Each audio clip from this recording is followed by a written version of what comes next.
हो चन्द्र जस्तो तिम्रो मुहार आँखा वरिपरि चन्द्र जस्तो तिम्रो मुहार आँखा वरिपरि जति बिर्सु भने पनि आँसु घरी घरी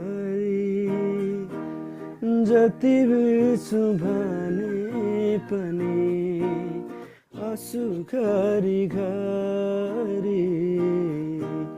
के सोचे थिए जिन्दगीमा के भयो आज के सोचे थिए जिन्दगीमा